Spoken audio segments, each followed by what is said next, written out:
बता दो रानी किसने किया, जोखिम जवानी में किसने दिया, जोखिम जवानी में।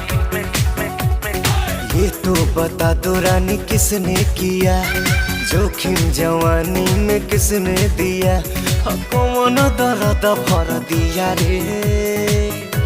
कि पातर पिया रे, बेशर्मी के हद कर दिया रे।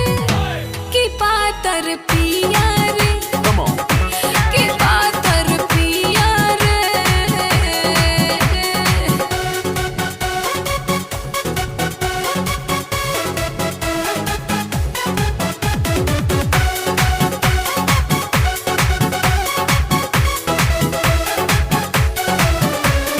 मातला रे बलम तोर कैसे, तातला रे बिजुरिया के जैसे,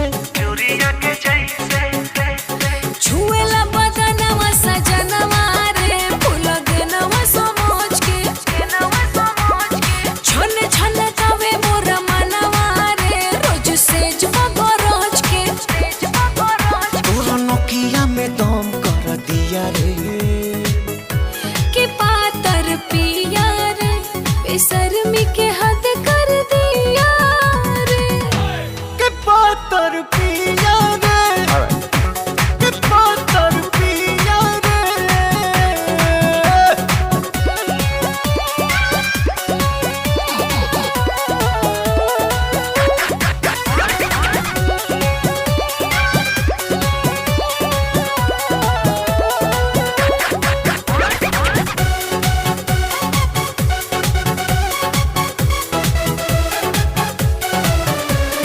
बाम ले लो ना, आराम कर देगा, दर्द देहिया के तमाम कर देगा।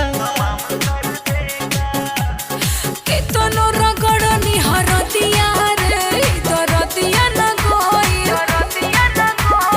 कवनो कसर नाही छोड़नी रे, कबो असर न भइल। राउर जिंदगी जहर कर दिया रे।